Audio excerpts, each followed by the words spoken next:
Yeah, Emu Cavalry, absolutely unstoppable. Now we just need a unit model for that. Oh, that's not a promise, by the way. No, that's not a promise.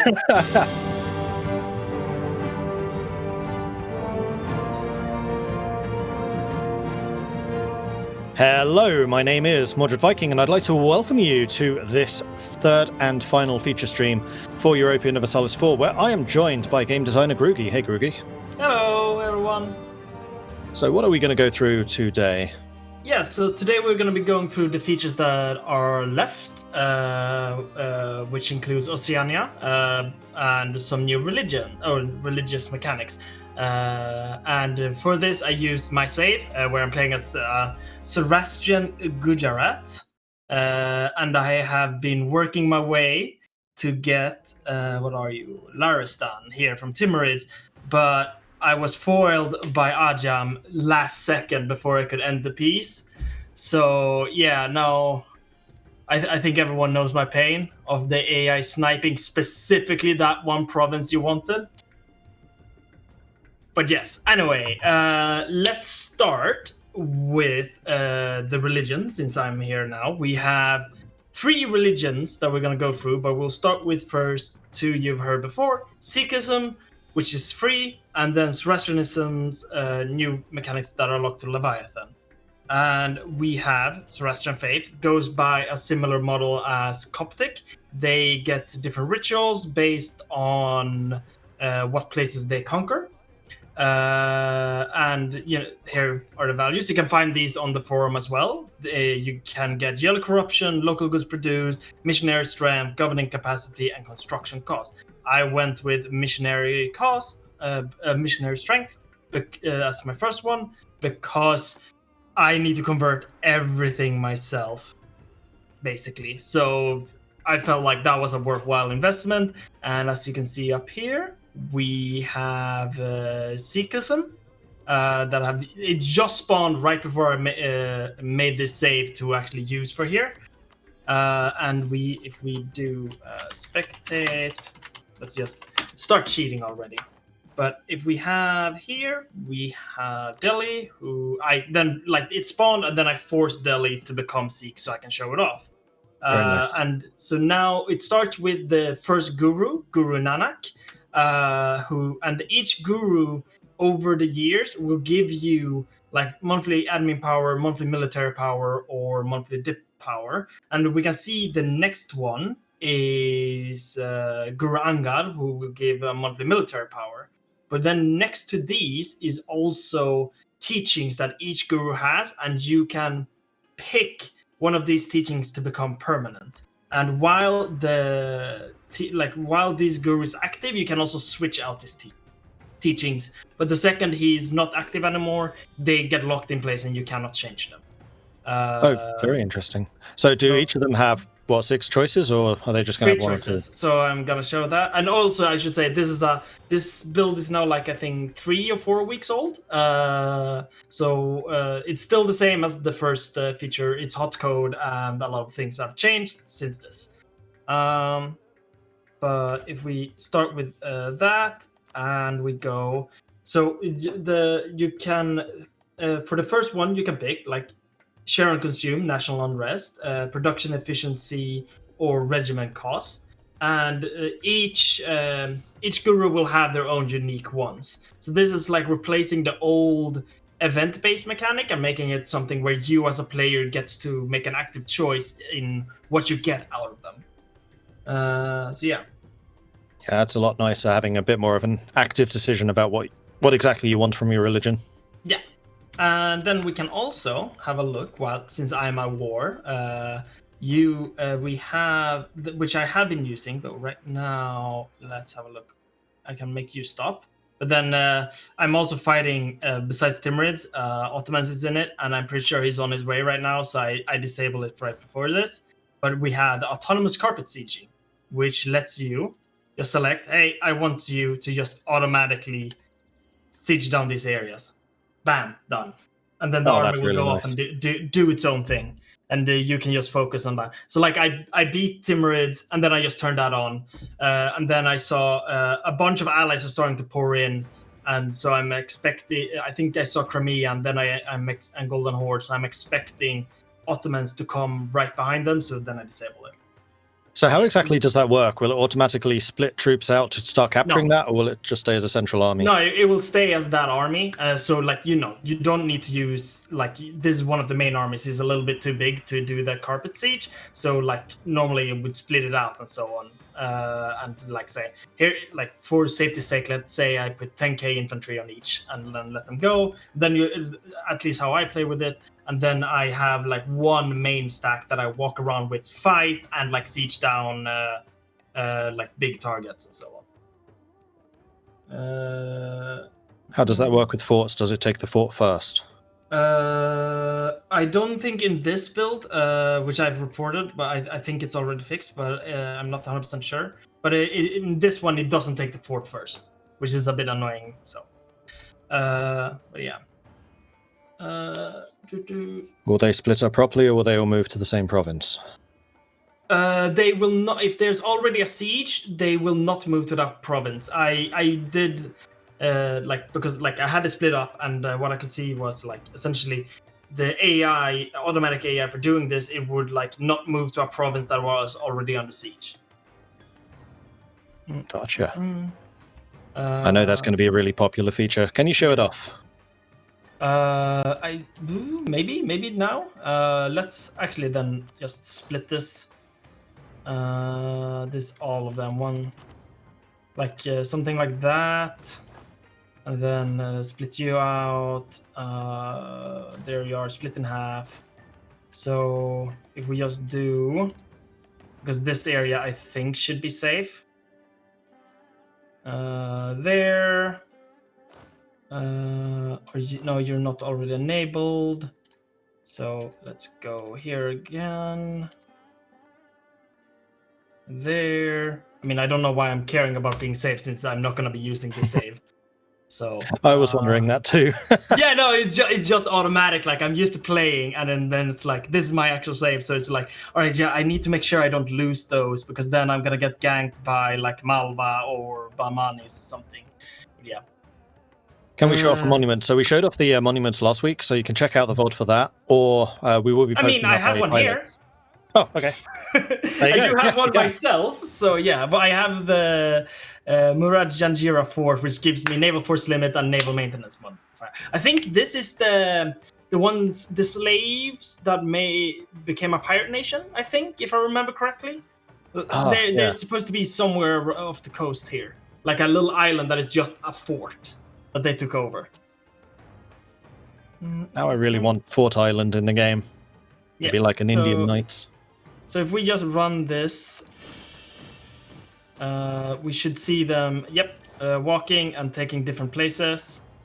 So you will still need to split the armies up yourself into the smaller units, but then once that's done, they'll still capture things. Yep. Okay. Exactly. But it is essentially, this is what I want my siege stack to look like. Now go out and siege, right? So you have to do that. So you could, if you're combining features and being smart, which I'm not and haven't done, is you do an army template with this is my siege stack, or like a carpet siege stack, and then actually let's do this. So we want them. It's kind of inefficient for 6, but we'll do that now.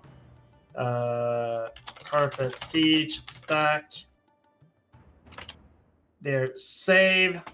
Because then you can just do conform to that template, and it will just split off that amount, and then you tell that new stack to just do it. So you can, save yourself some trouble there. Yeah, and together, since we're doing this kind of fighting, we also have. So let's say I have my border here. So what I can mark now is I can mark a fort to never mothball, because it's on my border here. So let's see. I would say you're important. You're important. So if I now go mothball all forts, bam, they are still active. So I can say like these important forts should never mothball, and then you always have this like line of defense against the enemy, always ready. So it's going to be That's going to be really, really handy, especially if you're playing as a larger nation which has like a particular enemy, for example, Burgundy and say France. Yeah. Yes, especially I know the next war is coming, and I know it's gonna be one of these. So let's have these forts always be up, but I can still save some money on the rest. Less micro essentially. So yeah. We have expanded infrastructure, but did we actually maybe show that already in the yesterday? But I can show it again, which is essentially you can, for the cost of extra governing cost of your province, you can get access to more buildings and more manufacturers. This means, have I actually built a manufacturer here? No, I don't have the tech. I did build some farm plantations just to be able to show it. So let's have here. I have built it up here. So here we have already built, but if I need 15 development, I have plenty of mana, so let's just go there. So, and now, bam, there. Now we can build another one. We can have another manufacturer, which are one of the special types that are not specifically money. So this could be good for, you do have a province that gives a lot of manpower, but it's on the borders. So you might both want the rampart, the money, like the money from it, and the extra manpower. So then that's something you can combine together. Very good. Mm-hmm. Keep muting myself because I'm typing in chat and then forget whether I'm muted or not for the stream. Sorry about that. Yeah. And then, of course, you can also reduce it. Like if you sort of like get yourself into a corner of you've increased the infrastructure so many times that now you can't deal with it with your governing capacity. Then, like, you know, you can reduce it again to try and fix it. But of course, that means you will also lose the manufactory.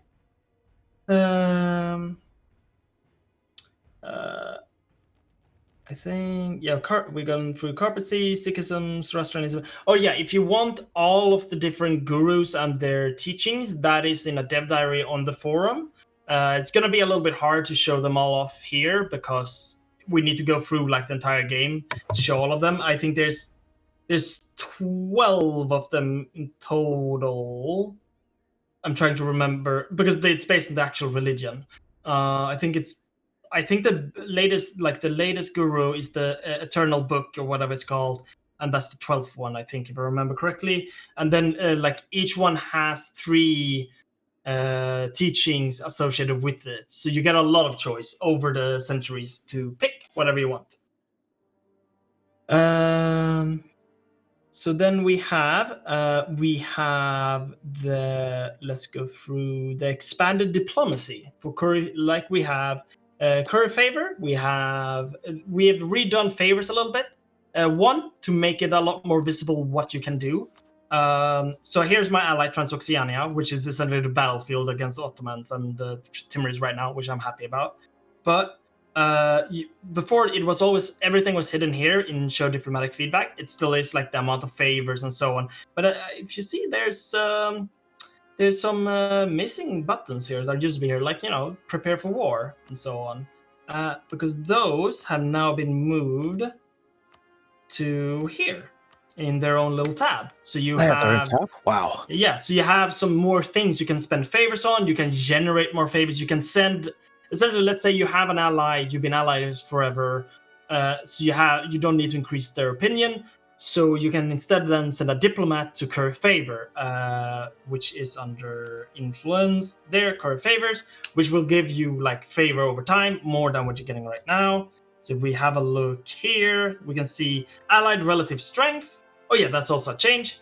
You get basic, like, you know, so if you, just because you're willing to join an offensive war, if I'm a minor and my military is not worth anything, like, should we really get the same benefit? We don't get the same benefit out of the relationship then. So now there's a more flexible value to that. And essentially you can also then affect this by sending a diplomat there to curry favors, which will make it generate more. And I believe that the curry favors is related to your diplomatic reputation as well, if I remember correctly. Yes, so the more diplomatic reputation you have, the more favors you'll be able to curry. It's quite powerful. Yep. So if you're playing diplomatically, you can do a lot more now. You can trade favors for ducats. You can trade favors for manpower. You can trade favors for sailors. You can request them to take one of your relative as an heir. You can trade favor for trust, which is essentially the previous button that was there before, where you gain more trust for some favor. You can ask them to prepare for war. You can ask them to break an alliance. You can ask them to reduce opinion of another country. And you can ask them to return a core province. So yeah, so these are some of the new things you can do with this. And it is intended that the AI should be able to use these and be able to request this of the player. And if you deny, you get hit with, I think, stability hit. Like, so you as a player is always in control. But if you deny your ally of, like, you know, he wants soldiers or he wants you to prepare for war or something, and you then say no, you get hit with stability, I think, and I think you lose trust. I don't have the numbers written up here right now, but you get a penalty, but you can always say no. Yeah, I don't remember the exact penalties, but I do remember that stability was part of that. Yeah. Will other countries build up favors against you? Yes, absolutely.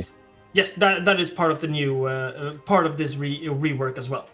And also, Chad is asking, can we show off the curry favors so you can see exactly what kind of an impact that has? Yes. Let's see. Just tag to Groogy. Okay, so yeah, the AI has already been messing with my country. No, I don't like.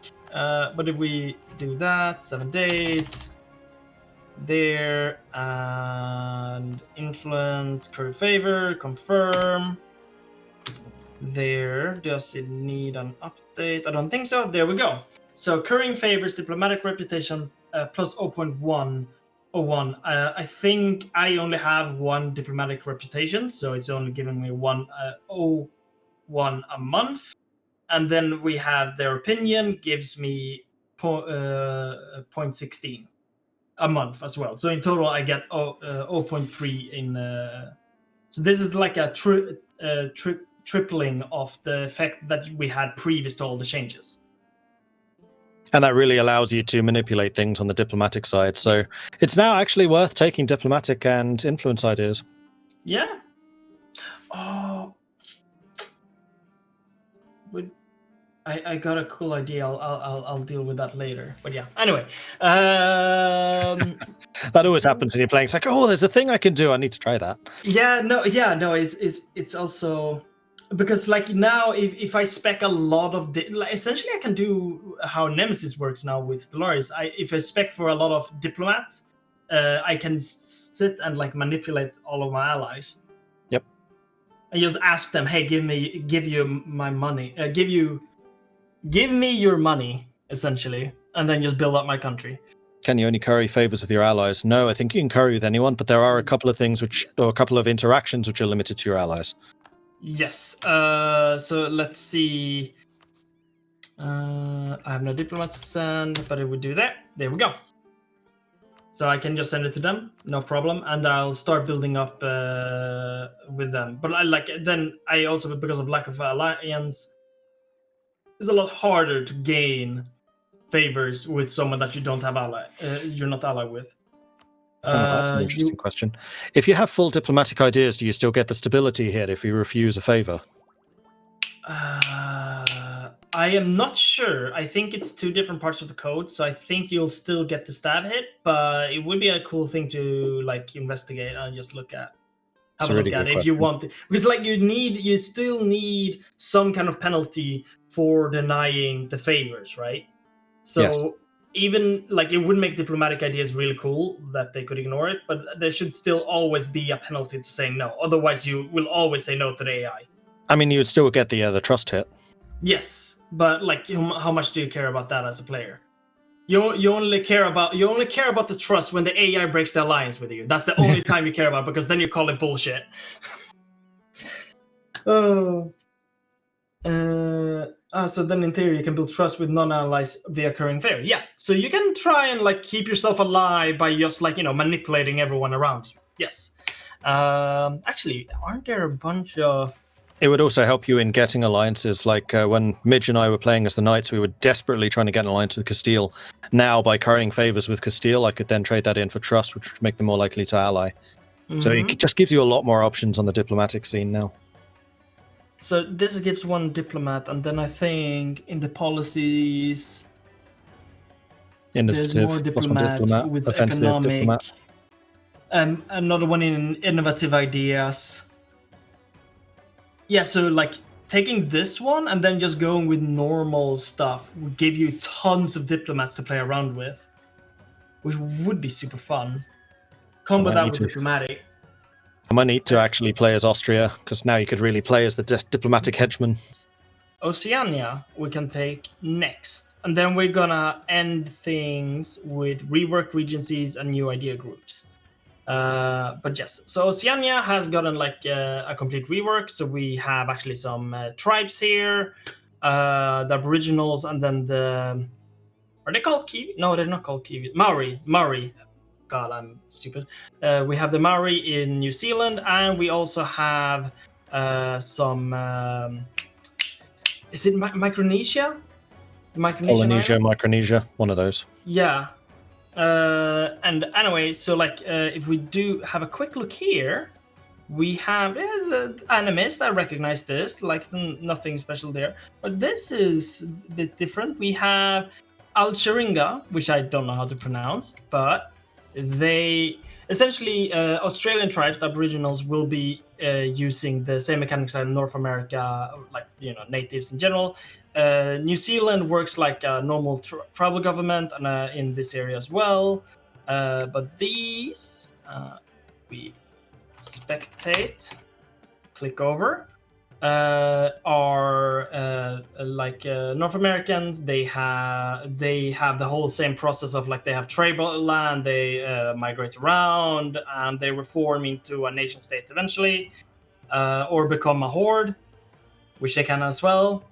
Australian horde. Now I'm terrified. And they have, of course, their own ideas. Always when we add new tags and so on, we never give them generic ideas. They always get something. 21k units. Yes, that is because he's built the fortified house, which gives plus 10 land force limit flat. It's an old building from Conquest of Paradise, which I didn't feel like I needed to change. Because it does give you a little bit of an advantage. I think you can build one of them as well. So, yeah, Emu Cavalry, absolutely unstoppable. Now we just need a unit model for that. Oh, that's not a promise, by the way. No, that's not a promise. Oh. But yeah, no, they do not have Doom. This is the Native American mechanics, which is just they can have federations and they have the tribal development and so on. Yeah, North American mechanics, not the Central American. Yeah, which also does mean they can form nations through. They have formable federation tags, which I didn't think about. But yeah, so they have that. But anyway, then they have their own religion, which works essentially like as the African fetishism. They have some different cults that they can follow. They have the ancestors, which gives national unrest -2. Let's see if we can find the others. You start with 3 different ones. And here we have Erathipa, which gives construction cost and development cost. That's nice. And then I think there is not you. Not you. Was it you? Yes, Crow, which gives morale of armies and movement speed. And then, of course, as you meet new cultures and religions and so on, you get access to more cults. But yeah. That's really cool. Especially morale of armies and movement speed. That's pretty potent. That's a good combo. Can they migrate over ocean? No, they cannot. It has to be over land. Yep. Which unfortunately is the same situation in the Caribbean. It would be nice if we could get the Carib and the Arawak actually migrating over the Caribbean, but I don't think we do at the moment. No. So like, you know, but yeah.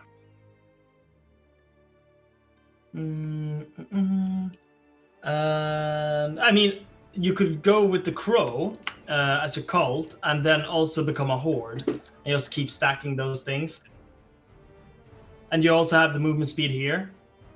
So you could, you know, those emus, the emu cavalry runs fast. No wonder the Australians couldn't beat them. Yeah, emu go brrr. Absolutely.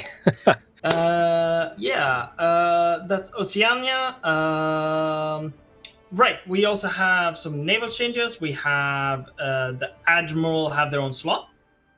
So I'm so happy about this. They don't use the same as like army. So you can have stack up some admirals. New Zealand is still left. Oh yeah, I can show the ideas. I mean, oh yeah, in fact, actually, we also have, of course, missions. They get missions, of course. The Aboriginals, and the same goes, of course, for the Maori. Maori get quite a few. That's impressive. And you know, ideas. I think the Maori might have more ideas. This is like the or Eevee. No, okay, no, they all have the same. Actually, let's have a look then on these Tonga. Yeah, we have Tongan ideas and so on. But yeah, all of these are made by. All of this content is made by Mecca, whose modder. He used to be a modder. He works now for Paradox. I think he's currently on Hearts of Iron. But he made like Oceania Expanded or a mod like that, and he has essentially finally gotten it into the game.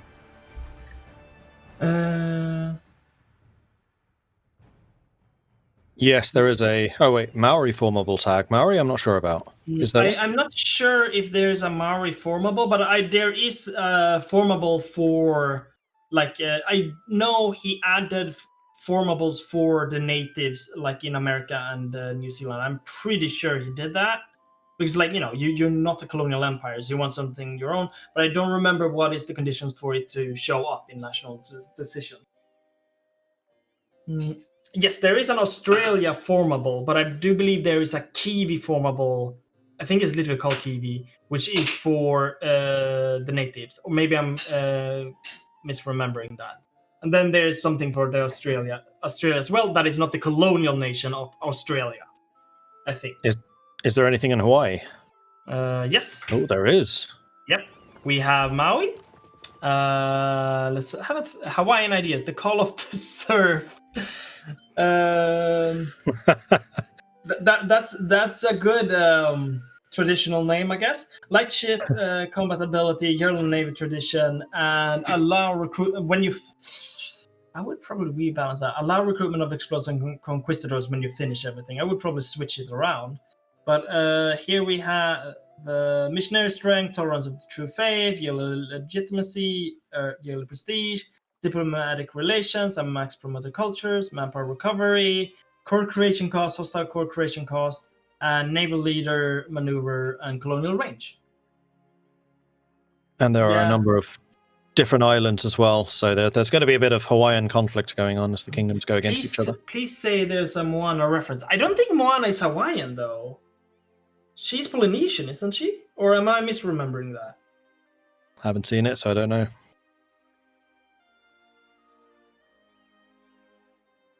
Just there's a line where legendary Naha prophecy, Ohana, Hula. I didn't see. Ohana. This is though obviously Lilo and Stitch reference. Oh, Hawaiians are Polynesian too. Yeah, okay, of course. Yeah, sorry. Lilo and Stitch then. Yeah. Yep, that's fair. Actually, which culture are they? They are Polynesian. Yeah, so they are Polynesian. So I guess I was correct, but still a bit dumb. Is there a religion for the Maori? They're animist still. Yep, they're animist. And we have, I think they all have a Hawaiian ideas. Yeah, I do like that flag though. That is a cool flag. So I think for next is the new idea groups, which we're gonna need to find a theocracy. I guess we can take the papal states. So like we've added, we had a aristocracy and we had plutocracy for those government reforms, but since the start of the game, a lot more different kind of governments have been added. We've rather fleshed out. So we have theocracy, and we have hordes, and we have natives, who all like to place very differently. So let's start with the papal states. Why are you not actually getting it? They're there, the divine ideas. They're just below aristocratic. Ah, there we go. So here we have divine ideas. I was just being blind. And you have essentially... Oh yeah, of course, all of them also get policies associated with them, like just as any other. But we have here servants of God. We have fire damage received, leader cost, morale of armies, culture conversion, cost of enforcing religion through war, national unrest, national manpower, and missionary strength versus heretics, and clergy loyalty equilibrium. And then let's find a horde, like the Great Horde. And here we have horde government idea. We have cavalry cost. We have aggressive expansion impact. We have religious unity. We have land attrition, national unrest, caravan power, max promoted cultures, and cavalry combat ability. Oof. Those are pretty nice ideas. That one. Yeah, just to make them even better on horseback. Yeah, why not? And then last one is indigenous ideas, which I think then, yeah, I'm pretty sure these will also be able... They're designed mainly around North Americans, but you should be able to get them as well as indigenous. So you had development cost, bountiful land, and it also gives tribal development growth. So if you're no longer native, it still gives you the development cost. So like you're not losing out on that thing. You have attrition for enemies. You have monthly reform progress modifier, morale of armies, national manpower modifier, idea cost, province war score, and finisher is institution spread. It's sort of like designed around letting you catch up. So like catching up to the Europeans, and then still giving you some kind of benefit after that. I really like the front-loaded development, especially the tribal development growth. That's really cool.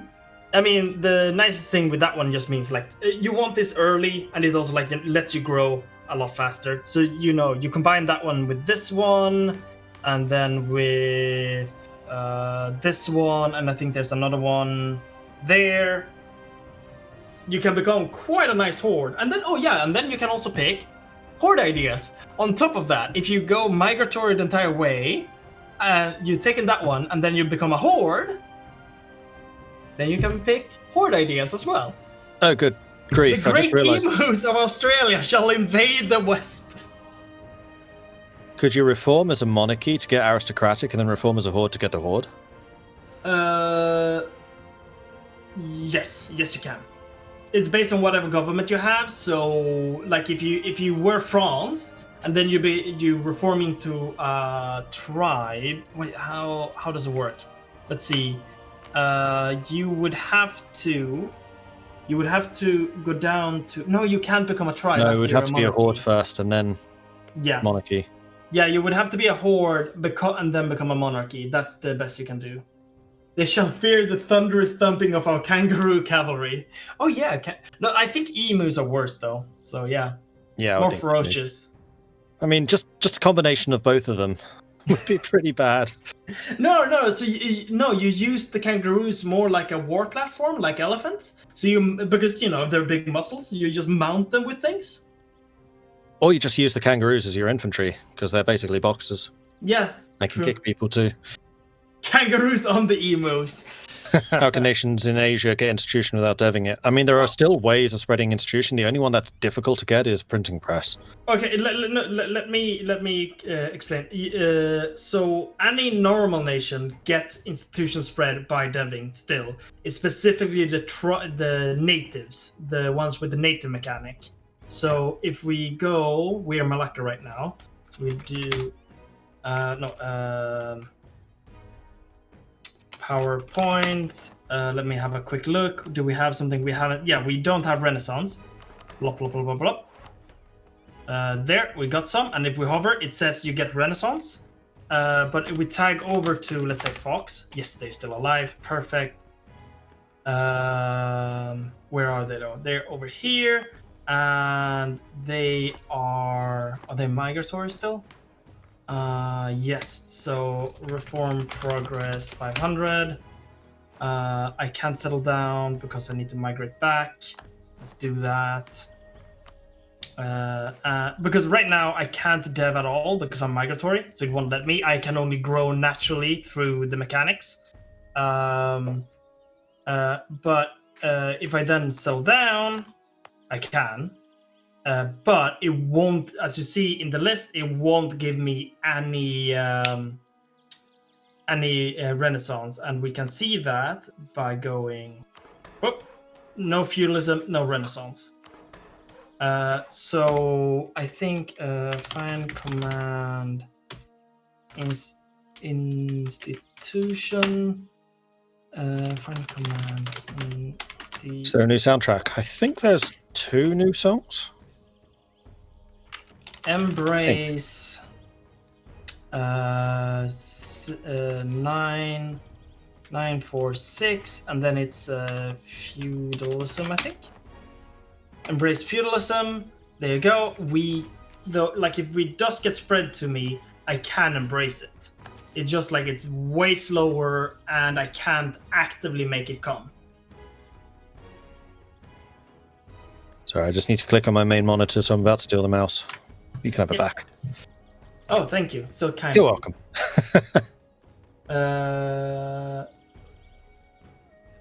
Can you look at the dev map mode? Sure. Development there. You can see where the tribes are essentially very easily. And bear in mind that this is artificially inflated because this is showing the tribal development. Yep. Which moves with the tribe. It's not in and that development gets spread out over time when they settle or when they become a nation state. Yep. So right now, this one has, what would this be in total? I really like that system. The fact that you have this centralized pool, I think that's just so smart. So this is about 20 development, a little bit more than that. So that now that I'm settled, do I have...